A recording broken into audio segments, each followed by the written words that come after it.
Halo teman-teman semua, Assalamualaikum warahmatullahi wabarakatuh. Ketemu lagi dengan saya Abdul Amor di Syerdah. Sharing saya yang insya Allah berfaedah. Nah, saya di sini juga ditemenin dengan seorang yang seperti biasa teman-teman ya, menemani channelnya Syerdah setiap saat, setiap waktu ya, dengan Pak Edi Suparmin, yang tentunya dengan jargonnya dia senyum sumringah membawa berkah. Nah, mudah-mudahan berkah juga didapatkan oleh teman-teman semua ya. Amin, amin. Amin. Nah, Pak Edi, kita belum ngobrol-ngobrol nih sebelumnya Pak Edi ya. Kita mau ngomongin apa ini belum tahu nih. Tapi kemarin ada permintaan ya Pak Edi. Permintaan request ya, request. Permintaan atau request ya. Apa cerita tentang satu suro. Malam satu suro. Request malam satu suro. Iya, saya juga nggak tahu tuh kenapa tuh bisa. Kalau di malam satu suro, nah itu dalam Islam kan sebenarnya malam satu suro itu adalah Lebaran anak yatim. Lebaran anak yatim. Iya. Begitu. Terus satu Muharram. Muharram Lebaran anak yatim. Ya. Nah, saya itu juga kadang sering mendengar ya kalau malam satu suro itu, pokoknya malam yang sedikit. Bukan sedikit sih, banyak orang bahwa identik dengan mistis ya. Mistis gitu loh. Cuman ya kita tidak membicarakan 100% tentang itu, cuman boleh sharing lah Pak Edi yang berhubungan sama satu suro gitu ya. Ada nggak pengalaman? Ya pengalaman apapun lah itu, Pak Edi. Sebenarnya kalau untuk diidentikan dengan malam satu suro itu kan istilahnya apa ya? Kalau dari ini kan dari Islamnya kan satu Muharram ya, Lebaran anak yatim. Tapi di sisi lain secara itu kan budaya juga, itu kan malam satu suro penuh dengan mistis. Jadi suatu pusaka yang istilahnya suatu budaya ya, kepercayaan itu kan dimandikan, dibersihkan gitu. Buyang. Dimandikan. Dibersihkan ya. Pusaka itu dalam artian ada isinya. Ya istilahnya ya yang mengandung unsur-unsur seperti ya, contohnya ya saya macam kayak jimat, tombak, peninggal zaman dulu yang dipercaya mempunyai mistis gitu. Budayaan turun menurun ya. Nah, budaya istilahnya budaya Jawa gitu. Ya itu kebanyakan sih dari ada Jawa ya. Itu mungkin ya ajaran dari zaman nenek moyang. Iya, nenek moyang dari turun menurun. Nah terus yang pengen saya tahu nih, uniknya kalau cuman itu mah mungkin orang nyuci pusaka gitu ya, mandikan pusaka, membersihkan. Nah kalau nih ya di malam satu suro ini pernah nggak nih Pak Edi mengalami hal-hal yang sampai saat ini tuh masih diingat ya, terus ceritanya itu bener-bener sampai ternyang-nyang gitu loh. Ada ya istilahnya kalau setiap malam satu suro dulu ya kan kita kan punya semacam kayak majelisannya, ini kan mujakarah ya Mas. Dan semalam itu kita berzikir, berdoa, memohon sesuatunya keselamatan Allah. Ya pada malam itu istilahnya secara ritualnya itu kan istilahnya bangsa-bangsa itu mempunyai hajat ya Mas. Hajat bangsa seperti itu. Bangsa ya istilahnya unsur lah ya. Dia malam satu Muharram itu pas tepatnya jam 12 mereka itu pada keluar semua. Menurut kepercayaan. Iya memang benar. Kalau secara ininya kita ada di langit-langit itu pating ini celorot itu karena dia yang bisa merasakan dan ya, yang saya bisa termasuk melihat gitu komplotan kita itu sama jadisan kita kan kumpulan kita semuanya itu merasakan hal seperti itu Mas. Merasakan itu pas tepatnya pada tanggal jam 1 bukan jam 12 malam, pertengahan malam itu udah merasakan suatu apa ya semacam kayak apa namanya itu benda-benda itu menampakkan diri gitu di langit-langit. Benda ya itu kan kayak bintang-bintang itu celorot berarti unsur itu bentuknya macam-macam. Nah, pada waktu itu malam satu Muharram itu kan bangsa-bangsa itu mempunyai hajat. Hajatnya bangsa-bangsa seperti itu, makanya pestanya mereka gitu. Pestanya mereka itu bangsa-bangsa seperti itu. Nah, makanya kalau orang Jawa kan suka ritualan ya. Mungkin ada yang anggap bayar. Mungkin kalau keraton-keraton itu kan Berarti pusaka-pusaka dikumpulkan terus dimandikan, ikut dibersihkan. merayakan. Ya itu hajatnya bangsa-bangsa seperti itu sih. Sebenarnya Ya. hajat, Tapi di sisi lain itu kan nggak terlepas dari suatu budaya juga ya. iya sih. Budaya juga. Istilahnya mempercayai hal-hal seperti itu.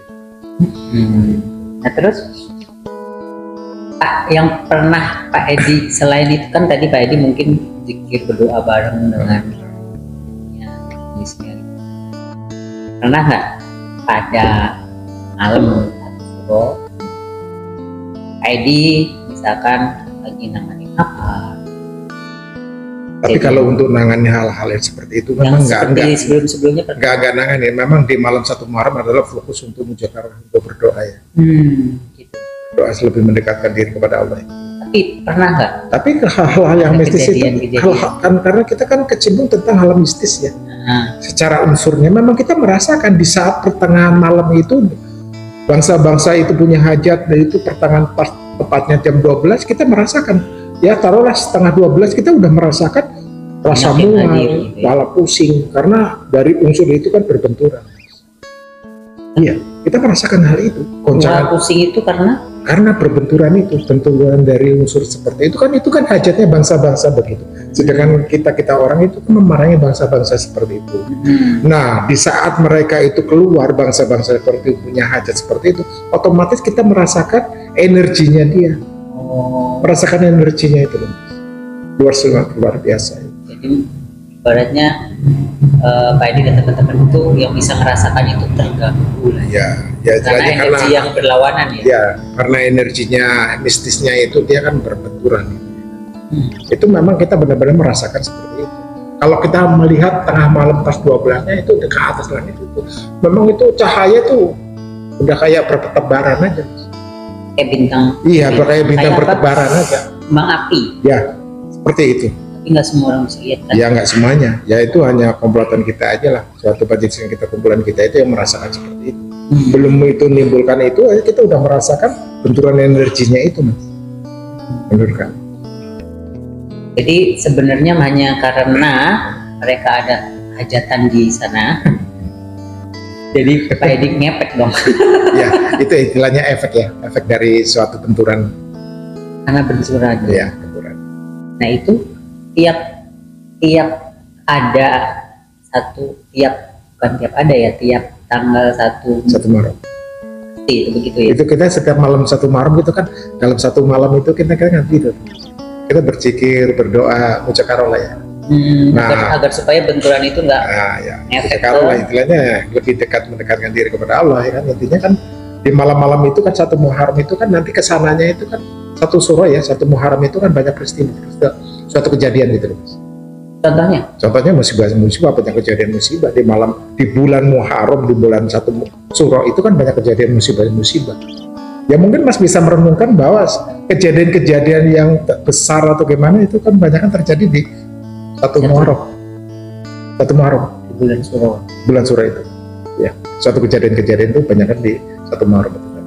Makanya di waktu malamnya itu kita kebanyakan berzikir, berdoa, supaya meminimalis kejadian-kejadian seenggaknya kita mohon perlindungan, lebih mendekatkan diri kepada Allah Subhanahu wa Ta'ala. Tapi di sisi lain memang kita karena kecimbung seperti itu, otomatis kita efek berbenturannya itu, Mas, dengan unsurnya itu tadi, energinya berbeda ya. Karena mereka yang tadinya entah di mana tiba-tiba muncul. Itu kebanyakan itu kan bertebaran seperti kayak kembang api di langit, bercahaya. Pesta lah ya. Ya, itu kan istilahnya kalau kita bilang pestanya demokrasi bangsa-bangsa itu bahkan seluruh dunia loh, Mas. Begitu. Seluruh dunia 1 Muharram itu pestanya bangsa-bangsa seperti itu. Makanya kan ini kan diritualin ya. Nah terus kalau orang biasa sih nggak ini ya. Biasa-biasa aja lah. Biasa-biasa aja. Nah di antara dari tahun ke tahun ini udah banyak lah ya Pak Edi ya. Sesuai dengan umur Pak Edi tentunya ya. Di antara 1 tahun ke tahun berikutnya itu ada beda. Ya pasti sesuatu kan pasti ada perbedaan. Tapi ya intinya hampir sama. Hampir sama efek dari unsur itu benturan seperti itu sama. Nah tadi kan Pak Edi juga bilang bahwa di bulan Suro Muharram itu banyak kejadian musibah lah terutama ya. Musibah. Nah kejadian-kejadian itu apakah ada sangkut pautnya dengan unsur ya, atau ya, kalau tentang hal memang itu walau alam itu kan kekuasaan Allah ya, kita nggak bisa hanya kebetulan nih nggak bisa istilahnya untuk lebih dari kodratnya Allah ya Subhanahu wa taala ya. Iya. Tapi kan itu kan dikait-kaitkan ya istilahnya di bulan itu kan pas 1 Muharram. Sedangkan 1 Muharram itu identik dengan musibah-musibah. Ya itu terutama di bulan Suro itu tadi. Ya itu istilahnya ya pas-pasin lah. Ya walau alam juga. Tapi kalau kita mengkaji dulu yang sudah-sudah di bulan-bulan Muharram itu identik dengan musibah. Ada gitu ya. Makanya dengan kejadian-kejadian seperti musibah itu kan kita lebih mendekatkan diri. Betul. Jadi mohon perlindungan gitu. Meminimalis lah ya. Supaya kejadian-kejadian yang nggak diinginkan itu biar nggak ada lah. Bahkan orang kalau ini secara ini meyakini Mas, di bulan Muharram bulan 1 Suro itu tidak boleh tidur sore-sore, paling nggak di atas jam 10 atau 12 karena lebih banyak berzikir dan berdoa. Kalau di tempat saya itu biasanya lek-lekan ya. Begadang. Banyak berdoa, mendekat diri karena di bulan-bulan itu kan banyak kejadian suatu musibah. Makanya kita terhindar dari musibah itu nanti banyak berdoanya, mendekatkan diri. Tapi gini Pak Edi, ya. Saya juga nggak sedikit juga melihat lek-lekan itu artinya kan begadang lah ya, begadang gitu kan. Tapi banyak juga begadang, ya orang begadang aja. Ya, istilahnya begadangnya ini karena ada maksud tertentu apa karena sekedar begadangnya kan beda juga sih. Nah itu dia kan yang benar adalah begadang untuk berdoa mujakarah lah ya. Nah ini ada juga yang begadang tapi ya tahu ya mungkin kalau begadangnya anak muda kan nggak arah ke sana kan. Sekedar hanya begadang tapi nggak mengandung arti untuk arahnya ke malam 1 Muharram itu tadi atau bulan Muharram itu tadi. Nah bahkan kalau di Pulau Jawa istilahnya terutama orang-orang Jawa kan ritualnya itu kan kekuatan ya menanggap wayang. Di bulan-bulan itu kan menanggap wayang atau gimana kan. Karena identiknya seperti itu. Itu kan merupakan suatu budaya juga. Menyambut 1 Suro. Iya. Padahal itu adalah pesta poranya bangsa sana ya. Ya kalau secara ini ya. Tapi karena ada budaya yang tadi yang melekat di situ. Apapun istilahnya kayak bentuk-bentuk pusaka apa semua kan dikumpulin terus dimandikan, disucikan gitu, dibersihkan. Emang itu nggak dimanapun juga. Itu diyakini kan ini kan suatu budaya juga. Tapi di sisi lain kan ada turun-temurun juga ya. Dari kerajaan-kerajaan dulu kan kayak Majapahit, kayak kerajaan Kanoman yang di Cirebon itu mengadakan arak-arakan pusaka juga di Muharram itu tadi Mas. Nah di situ. Tapi kalau secara nggak mikir itu pusaka atau apa? Ya. Cara nalar aja kalau barang disimpan terlalu lama nggak pernah dibersihkan ya, kan kotor juga ya Pak ya kotor karatan juga kan kotor karatan. Ini bersihnya setahun sekali bahkan juga ada juga loh Mas orang yang mempercayai hal-hal seperti itu nggak pernah mandi dalam hidupnya, nggak pernah mandi, cuma seumur hidup dia mandi dalam 1 Muharram itu tadi setiap bulan Suro mandi hanya sekali. Ada juga di tempat saya ada seperti itu.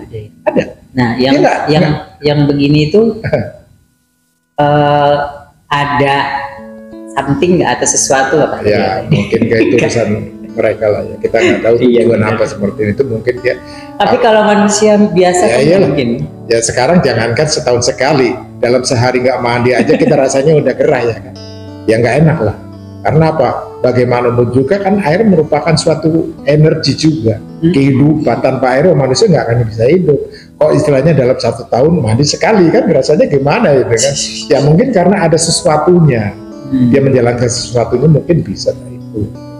Iya, ada-ada aja ya. Iya. Nah kembali lagi malam 1 Suro atau malam 1 Muharram ya. Nah itu kan tadi ini bahkan seluruh dunia ya. Seluruh dunia itu yang maksudnya yang merayakan pesta itu hajatnya orang yang itu tapi seluruh dunia. Tapi kan kalau orang yang biasa mungkin nggak seluruh dunia ya, mungkin yang mempercayai aja. Nah itu tadi kan ada Pak Edi sedikit bilang itu. Iya benar. Karena saya juga merasakan sendiri. Kalau setiap bulan 1 Muharram itu saya seliwer-seliwer kecelot-celot seperti kayak cahaya bertebaran seperti kayak bintang. Itu benda-benda semua itu mengangkasa, Mas. Bangsa-bangsa seperti itu karena itu merupakan suatu hajat. Ya? Enggak. Nah, dengan adanya seperti itu ya kan pas tepatnya jam 12 itu kan hawanya ini udah bisa dirasakan. Hawanya aja ya. Hawanya kita udah merasakan pusing, mual, rasanya nggak kuat. Belum tepat waktunya, setengah 12 aja kita udah merasakan energinya luar biasa. Sungguh luar biasa. Ya kita bukan karena cerita bohong. Memang apa yang saya alami seperti itu. Tapi nggak semua orang ngerasain. Ya enggak. Ya, cuman orang-orang tertentu aja yang bisa merasakan. Padahal mereka kan mengadakan itu kan sebenarnya bukan ini ya Pak, bukan pengen mengganggu kita. Enggak. Cuman energinya aja yang harusnya nggak ganggu gitu ya. Iya. Atau gimana? Ya istilahnya kita kan karena pas waktunya itu ya mungkin kan orang-orang yang mempunyai suatu hal itu yang kelebihan atau yang menjalankan seperti itu yang bisa merasakan. Kalau di luar itu enggak. Ya biasa-biasa aja, nggak ada efek apapun ya. Karena ini Pak Edi kalau boleh saya tahu. Pada saat tanggal 1 Suro itu atau 1 Muharram, orang-orang yang mempunyai baratnya ada sesuatu di tubuhnya atau dia mempercayai sesuatu itu pada saat itu tuh pada ini ya baratnya mengucapkan selamat datang atau ikut berpesta gitu ya atau gimana? Ya kalau kita kan apapun bentuknya seperti itu kita kan nggak mempercayai. Iya. Ya, tapi kan ada juga orang yang mempunyai jimat-jimat kan sangat diagung-agungkan. Karena bulan Muharram itu bulan suatu Suro itu kan bulan yang diagung-agungkan, bulan yang penuh dengan mistis dan hajatnya bangsa-bangsa seperti itu. Makanya kayak kita orang yang mempelajari tentang mistis, yang mempelajari tentang hal-hal unsur, otomatis di malam itu kita kan istilahnya karena banyak kejadian-kejadian kita lebih dekat mendekatkan diri kepada Allah, berdoa. Di saat itulah malam pas tepatnya jam 12 mereka kan benar-benar berhamburan ya. Pesta poranya itu berhamburan kan. Nah itu kita merasakan suatu benturan-benturan dari energinya itu tadi Mas. Nah, iya, itu udah jelas. Kita selalu tiap tahunnya kan menjalankan seperti itu. Istilahnya ya lelekan lah kalau saya bilang. Iya lelekan. Nah terus itu Pak Edi, kalau untuk Pak Edi dan teman-teman kan mungkin doa zikir itu. Ini ada pertanyaan sedikit ini Pak Edi. Bagi orang-orang yang tadi ya dalam tanda kutip pegangan atau punya apa ya itu semacam itulah. Jimat gitu lah ya. Ya jimat. Saya mau ngomong jimat aja susah ya. Ya jimat lah. Jimat gitu ya. Biasanya malam 1 Suro itu pasti mereka itu ya. Pasti mereka kan mandi. Itu hari spesial. Mereka kan malam spesial itu bagi mereka. Itu malam istilahnya untuk membersihkan jimat-jimat itu. Kebanyakan terutama ya pusaka keris, kumpulkan terus dibersihkan, dimandikan. Itu hampir mayoritas. Kalau itu apa namanya? Kan ada juga yang pernah kita ngobrolin juga yang tentang supaya di lari atau itu ya semacam itulah gitu. Itu juga di dalam 1 Suronya itu juga pasti begitu. Ya kalau itu kan beda di dalam tubuh ya, terutama kan jimat yang di luar dalam tubuh. Itu berbeda. Ya, itu beda lagi. Itu kan sifatnya kalau susu kan memang dalam tubuh kan udah ditanam. Tapi kalau yang istilahnya di luar kayak jimat kayak batu, pusaka, kayak keris itu memang ya diadakan suatu ritualan itu yang dimandikan, dibersihkan. Oh gitu. Tapi yang ditanam dari tubuh itu nggak di? Ya enggak lah. Itu lain lagi kan sebelumnya ditanam mereka kan udah melakukan ritualan terlebih dahulu. Karena sifatnya kontaknya itu kan pusaka yang di luar, bukan di dalam tubuh kita. Nggak perlu kita copot dimandikan. Betul. Nggak ada itu. Maksud saya bukan itu Pak Edi. Yang gini nih, kan itu nggak jauh-jauh. Pasti unsur kan yang ya unsur ya pasti. Nah tanggal 1 itu kan pestanya para unsur itu. Dan maksud saya tadi saya tanya ketika orang yang punya jimat ataupun yang ditanam ataupun yang enggak, pasti di dalam 1 Suro itu adalah spesialnya dia ini ibaratnya jimat aku harus dicas lagi nih gitu bener nggak sih Pak? Ya istilahnya kan melakukan ritualan itu sesuai perjanjiannya dia ya. Gitu. Iya. Tapi di satu surau itu semua hampir begitu. Ya kita nggak mengatakan semuanya begitu ya. Mungkin ada juga seperti itu, ada juga yang enggak juga. Kan? Tapi kalau yang punya jimat-jimat di luar badan, pasti mayoritas pasti dimandikan, dibersihkan, itu kalau yang jelas. Di dalam belum tentu ya. Kalau yang di dalam tubuh kan sifatnya kan ditanam ya. Kita nggak belum pernah melihat hal seperti itu. Mungkin kalau untuk teriakatan pastilah mereka itu teriakatan lah ya, sesuai dengan apa yang dia jalankan lah. Teriakatannya mungkin berbeda. Kalau kita orang kan terikatnya bukan karena untuk teriakat mengasah ilmunya dari jimat-jimat itu, tapi kita kan lebih berzikir, berdoa, mohon perlindungan dari Allah kan, karena mengingat bahwa di bulan Muharram itu banyak musibah-musibah yang akan terjadi kan, banyak kejadian musibah terutama lah ya. Makanya jangan sampai kejadian musibah, kan kita lebih mendekatkan diri untuk berdoa, mohon perlindungan supaya musibah itu tidak terjadi lagi. Cuma dibarengkan di sini kan malam itu kan dibarengin dengan identik hal-hal seperti itu gitu ya kan. Ya benar. Nah dengan identiknya bangsa itu kan kayak mandikan pusaka itu kan memang leluhur dari dulu kan turun-temurun budaya ya kan, budaya gitu loh. Iya benar. Budaya yang sudah turun-temurun biasanya diikuti kan. Itu tadi.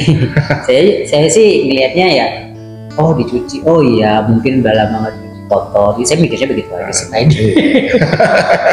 Kan hak mereka juga ya, terserah mereka gitu ya. Yang penting kan tidak mengganggu kepentingan orang lain. Satu lagi nih Pak Edi, satu sipo gitu ya. Nah, selain itu tadi Nek, apa namanya, dari sejarah satu surau dari zaman dulu sampai sekarang itu, tadi Pak Edi bilang kan biasanya akan ada banyak musibah. Nah itu mungkin karena ya nggak tahu lah ya, mungkin karena kebetulan tiap itu musibah makanya akhirnya orang lebih berhati-hati ini malam satu surau. Memang di malam satu surau atau bulan-bulan Muharram memang dari zamannya Nabi dulu kan banyak kejadian musibah kan di malam-malam bulan Muharram. Kalau kita mengkaji dari dulu ya, kejadian musibah itu kan di bulan Muharram. Makanya kesini kita mentelaah kejadian-kejadian seperti itu jangan sampai terjadi musibah atau bagaimana terjadi keluarga kita. Ya lebih banyak kita berzikir untuk malam itu, terutama di bulan Muharram itu ya kita banyak berzikir mendekatkan diri. Gitu. Jangan tidur sore, terutama itu kan. Kalau yang orang benar-benar meyakinkan hal seperti itu.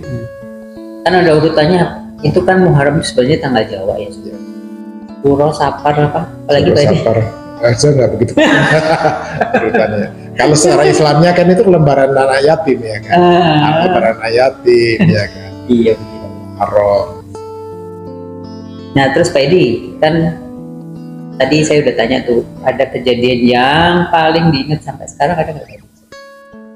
Surau yang mungkin itu nggak, kok bisa sampai begitu? Ada juga sih ya. Kita lupa ingat lah. Lupa ingat. Coba saya putar lagi biar ingat Pak Edi. Iya, lupa ingat lah. Ya mungkin kalau pas lagi di bulan Muharram itu banyak kejadian musibah. Saking banyaknya dari mana ya? Ya ada aja lah istilah musibah. Tapi kita kan berdoa jangan sampai hal itu terjadi. Kan persoalannya kita memohon kan kepada Allah, jangan sampai kita mengalami suatu musibah kan gitu. Tapi pernah nggak Pak Edi?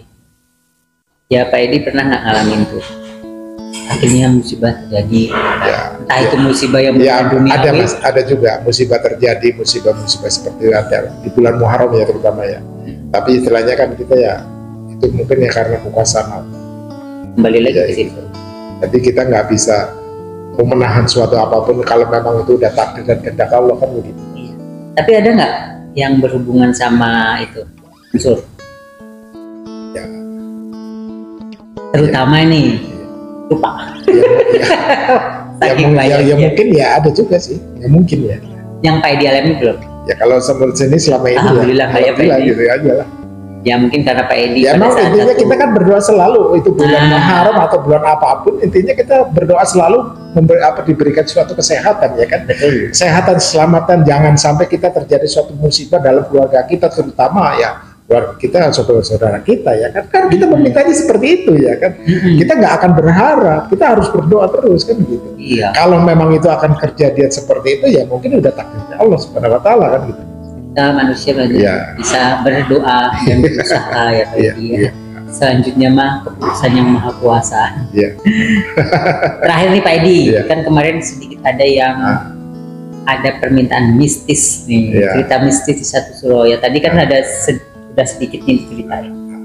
Cerita mistis yang paling seru nih menurut Pak Edi nih yang Ya, kami pernah saya Mas ya. Ini kan kita nambahin ya. Nah, Pada pas saatnya bulan Muharram, satu suro. Kita punya tim ya, tim itu majelis dulu kita masih dipimpin oleh Ustaz Pak belum meninggal. Itu melakukan suatu pembersihan jimat-jimat. Pas tepatnya berbarengan dengan malam 1 Muharram, jimat di daerah Depok, Mas. Oh, itu atas permintaan tersebut. Ya, atas permintaan nama pemiliknya yang punya lah istilahnya. Karena jimatnya sangat luar biasa, banyak sekali, Mas. Nah, pas kebetulan kita istilahnya dibersihkan, istilahnya ya dimusnahkan itu tepatnya pas malam 1 Muharram itu tuh, malam 1 suro. Nah, di situ. Nah, itu gimana? Nah, di situ ya memang ada kesan-kesan yang kurang bagus juga ya kan. Karena kesan ya kita kan istilahnya gimana ya? Banyak juga waktu itu kan teman-teman itu mengadakan hal seperti itu ada berapa orang, banyak. Ada kurang lebih 15 orang membersihkan jimat-jimat. Pembersihannya pasti dengan ini nggak yang saya pikirkan ini bersih dicuci. Enggak. Kita pemusnahan. Oh, jadi tadinya jimat itu ada unsur, karena ada dihilangkan. Iya, dimusnahkan. Tepatnya itu pada malam 1 Muharram itu terjadi, Mas. Kita memusnahkan itu jimat-jimat itu tadi. Terus ada gimana tuh? Ya itu ada satu orang itu jimatnya banyak sekali, Mas. Oh, gitu. Ada anti sumo namanya ya. Anti sumo itu ya itu suatu jimat anti baju rompi yang anti tembak. Anti tembak. Padahal rompi anti peluru juga ada, Pak. Iya, anti tembak, anti peluru lah istilahnya. Rompi anti peluru juga ada, Pak. Ya macam-macam. Ada Istanbul. Istanbul mungkin Mas tahu ya. Istanbul itu adalah koran kecil yang sebenarnya segini. Koran? Al-Quran. Oh, Istanbul. Terus batu kocak segala macam banyak luar biasa. Itu atas kehendak pemiliknya minta dimusnahkan. Nah, waktu malam 1 Muharram itu ya pertepatan itu dimusnahkan barangnya. Nah, dimusnahkan. Kita bakarin kita semuanya. Ada yang berupa sabuk segala macam, banyak sekali, Mas. Dia minta emang itu benar-benar. Minta karena dia mungkin udah bertobat, nggak mau melihara hal-hal jimat-jimat apapun. Ya intinya dia bertobat dan dikembalikan kepada Allah Subhanahu Wa Taala. Jadi jimat-jimatnya kita diundang untuk ke rumahnya dia pertepatnya malam Muharram itu tadi untuk memusnahkan jimat-jimatnya dia yang punya di daerah Depok. Terus pada saat kita musnahkan, kita bakar waktu itu di lapangan yang tepatnya lapangan itu sebelahnya kuburan tuh, Mas. Nah, di situ kita bakar. Nah, itu kan ada salah satu teman kita, ada 3 orang yang bisa melihat kasat mata. Di saat kita membakar, kita itu benar-benar dikepung, Mas. Pas betulan malam 1 Muharram, pas tepatnya kita pemusnahan jimat-jimat itu tadi, kita benar-benar dikepung, dilingkarin itu oleh makhluk-makhluk itu, ngumpul semua. Jadi di tengah-tengah yang pas membakar kita bakar di situ. Di suatu kita bakar, teman kita udah teriak semuanya. Nah, saya kan sedang ngobrol-ngobrol waktu itu karena kita kan kalau nggak salah saya baru masuk. Belum bisa ngelihat. Belum. Saya baru masuk sama teman juga. Yang bisa ngelihat udah teriak-teriak ya. Iya, teriak-teriak. Pokoknya jangan nggak boleh bercanda segala macam karena mereka itu melihat di belakang kita ada siapa-siapanya karena kita udah dikepung di situ. Nah, di situ. Awas kamu jangan teriak-teriak, kamu jangan bermacam-macam, jangan banyak bicara, jangan bercanda segala macam. Kita itu dikepung ya mana. Cuma saya bilang mana-mana karena memang pada waktu itu saya belum bisa ya, belum bisa merasakan sama sekali nol. Cuma ngikut aja. Terus. Nah akhirnya saya sama teman saya, inisialnya E. Ya. Kamu bisa lihat nggak? Enggak. Sampai saya nungging, Mas. Sampai saya nungguin menghadap ke belakang. Beneran gitu. Ada di belakang tuh pohon dari ujung atas sampai ke bawah, sampai digelayutin sampai nggak berbentuk pohon karena makhluknya saking banyaknya. Jadi sampai saya mana sih nggak lihat. Akhirnya saya nungging madepnya ke belakang. Saya lihat nggak lihat juga. Sampai saya diomel-omelin sama teman saya, dia marah-marahin. Kamu jangan bercanda, kamu jangan kita lagi dikepung dia. Emang dia udah gemeteran karena dia merasakan energinya, dia melihat. Akhirnya saya sama teman saya itu kita balik ke sana ayo ngikutin saya berdua, yang lain saya tinggal, Mas. Saya ngomong sama Ustadz saya, Pak, itu kita pembakaran tadi jimat-jimat di sana kita dikepung. Saya pengen melihat, Pak. Tolong dibukakan. Gitu. Mata batin saya biar bayang dia katanya banyak kita dikepung. Nah udah, saya dibuka. Sama temannya dibuka dua-duanya. Iya, dua-duanya. Teman saya tinggal, saya lari situ supaya karena saking penasarannya saya pengen melihat gitu. Pingsan. Buka saya kan. Udah dibaca-baca dibuka, teman saya dibuka, udah saya ngincir aja kan, sono. Begitu sampai sana, kamu lihat nggak? Enggak, kamu lihat nggak? Mana? Teman saya yang namanya Kak itu penasaran sama saya, kamu ketawa apa? Sampai saya nunggu ketawain sama dia. Ketawain. Emang benar-benar saya nggak melihat, kamu lihat nggak? Enggak, sampai saya nunggu. Tapi teman satu ini yang bisa melihat ini, sampai dia marah-marah ke saya. Sangkanya saya tuh kemasukan malah. Saya tuh bercanda ngakak gitu segala macam karena memang benar-benar saya tuh bercanda berdua ini benar-benar karena nggak bisa melihat, tapi kan nah disangkanya teman saya yang ini disangkanya saya kemasukan, padahal sama sekali akhirnya jadi bercandaan gitu. Itu malam 1 Muharram. Terus akhirnya tadi kan dibuka, tetap nggak bisa juga. Enggak, emang belum waktu. Belum waktunya, belum saatnya kita membuka secara ini. Sekalipun kita teman saya melihat situ buahnya kita dikepuk, ternyata kita diminta dibukakan, emang belum saatnya kita kebuka atau ya nggak bisa. Sampai saya penasaran, saking penasarannya nggak bisa juga. Dan itu Pak Edi, ngelihat belum bisa, dan rasa pun juga. Ya memang pada waktu itu kan kita baru saya masuk antara 9-2 belum bisa merasakan apapun, rasa getaran apapun, sedikit apapun belum bisa, cuma ngikut aja. Jadi begitu dia teriak gini gitu ya saya timbul penasaran, bener nggak, ada nggak, makanya saya minta dibukakan. Lapar benar-benar saya dibukakan, memang belum waktunya, saya nggak bisa merasakan dan melihat juga nggak bisa, Mas. Terus itu Pak Edi, itu kan salah satu kejadian yang mungkin Pak Edi inget ya kan, mungkin seniornya udah bisa melihat tapi Pak Edi belum. Nah pada saat pembakaran pemusnahan tadi itu, selain kejadian itu ada nggak yang ya itu malam itu juga akhirnya ya jadi tim bumbur hantu. Setelah kita gini-gitu, ternyata di situ kan banyak benar-benar. Akhirnya teman kita mengadakan suatu pemotretan. Dipotret, dikejar-kejar karena dia melihat di sana dikejar, dipotret, Mas. Dipotret.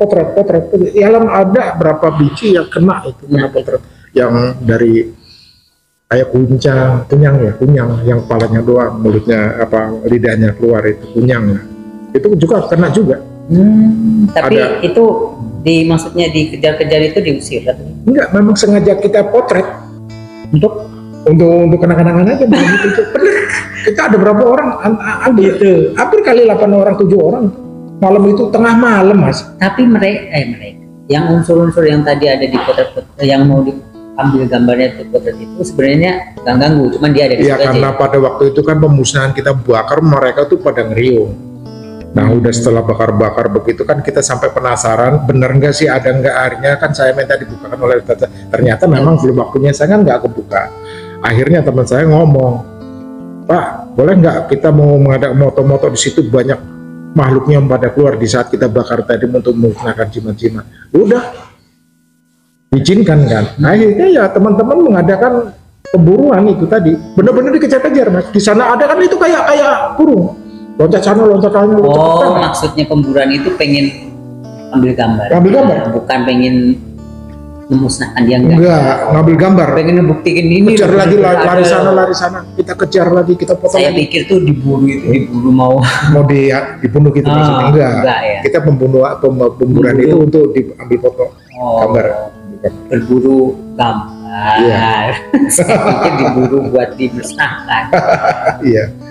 Jadi itu sebenarnya kayak cerita lucu ya Pak Edi. Di sisi lain jadi timbulnya kejar-kejar tengah malam. Kurang lebih kita jam 12 kan pemusnahan. Setelah pemusnahan itu karena barangnya banyak itu bangsa-bangsa begitu kan akhirnya mengadakan untuk pemotretan ya. Tapi di saat pemusnahan itu meskipun dikepung ya, yang mengepung itu cuma diem aja ya? Diem aja, mereka cuma melihat posisi kita kayak ngeliatin orang ngeliatin aja. Tapi pergerakannya nggak ada untuk hal itu. Jadi gitu. Jadi mereka cuma pengen. Bukan karena kita dikepung terus dia berbuat sesuatunya untuk enggak. Alhamdulillah sih nggak ada hal untuk itu. Cuma kita benar-benar kayak dikepung dilingkarin gitu. Karena saya ngeliat dan itu bukan orang, karena bukan hal yang wajarnya. Mungkin ada yang takut ya Pak. Iya. yang nggak bisa ngeliat mah biasa aja ya. Ya istilahnya nggak ada pergerakan sampai kesurupan sampai kenapa kena. Ya alhamdulillah dalam lindungan Allah Subhanahu Wa Taala. Ya teman-teman, jadi cerita mistisnya ternyata lucu. Iya. Lucu ya. Saya pikir saya udah siap-siap tadi lupa ini. Siap-siap, jangan-jangan cerita horor nih, ternyata lucu loh. Emang ini satu kejadian benar-benar nyata. Dan yang lucu lagi, saking pengen penasarannya kok nggak bisa ngeliat. Ada ngeliat. Sampai nungging Mas, jadi kita nungging, kepala kita ngeliatnya ke belakang. Emang itu kadang bisa ngeliat. Kata orang seperti Kata itu, orang bisa, ya. bisa melihat. Sampai karena kita udah dibukakan mata batin, sampai kita sama berteman berdua, tetap aja nggak ngeliat. Yang satu kan penasaran juga, kamu lihat nggak? Enggak, jadi kesaling timbul ejek-ejekan kan, saling timbul bercanda. Jadi kayak candaan. Yang bercanda akhirnya yang benar-benar bisa melihat marah. Sangkanya kita kesurupan kemasukan. Kita sampai bercanda ngakak-ngakak karena benar-benar di situ kita dikepung oleh makhluk-makhluk seperti itu. Saking banyaknya, nggak boleh bercanda, jangan macam-macam maksudnya gitu. Gitu. Jadi cerita lucu, bisnisnya lucu. Iya dikepung kelihatannya karena bahasa dikepung itu seolah-olah pengen ditangkap. Iya, ya. tapi yang mereka mengelilingi lah ya. Yang ngelilingi cuma melihatin posisinya aja. Gitu. Nggak ada pergerakan sampai kita. Jadi sampai dari awal mau kumpulin pusaka-pusakanya sampai benar-benar pusakanya musnah atau habis kebakar, itu si siapa yang mengepung tadi tetap ada, cuman nggak ganggu ya. Nggak ganggu. Ya mungkin mereka pada kumpul kali, rumahnya dibakar kali ya. Kan rumah-rumah mereka kita bakar di malam, pas tepatnya di malam satu malam. Ya? Iya. Kadang kan ada yang semacam kayak sabu. Ada yang tinggal di situ gitu. Ya itu kan bagaikan singgahnya dia, rumahnya dia. Begitu kita bakar, mungkin dia melihat rumahku dibakar, saking banyaknya pada ngumpul kan begitu. Tapi nggak ada ini ya? Nggak ada pergerakan. Alhamdulillah lah dalam lindungan Allah Subhanahu Wa Taala. Kita nggak akan apa gitu, nggak ada satupun yang kesurupan. Dalam segi pemotretan juga banyak. Tapi yang itu yang minta tadi, minta sifatnya dimusnahkan semua itu, setelah selesai ya biasa aja. Gimana? Ya alhamdulillah, dia juga kan tadinya sebenarnya dia itu kan orang Hindu ya Mas. Orang Hindu dia mualaf, seorang mualaf. Dia memang dulu dia banyak banget, namanya jimat nggak cuma cukup 1, 2, 3 sekantong. Bilang banyak, apapun ada lah. Ya mungkin kalau saya senang jimat aja lah, ngapain kita mau kita ambil aja kan.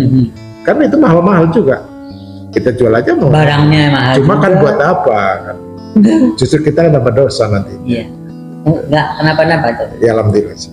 Sekarang masih ada? Alhamdulillah almarhum sudah meninggal. Oh sudah meninggal. Ya tapi kan istilahnya meninggalnya itu tidak mempercayai dengan kemusyrikan seperti itu. Ya sih, itu pelajaran juga sih. Nah itu kan suatu kemusyrikan lah ya, kamu percaya hal seperti itu gitu. Betul Pak Edi ya teman-teman, ternyata cerita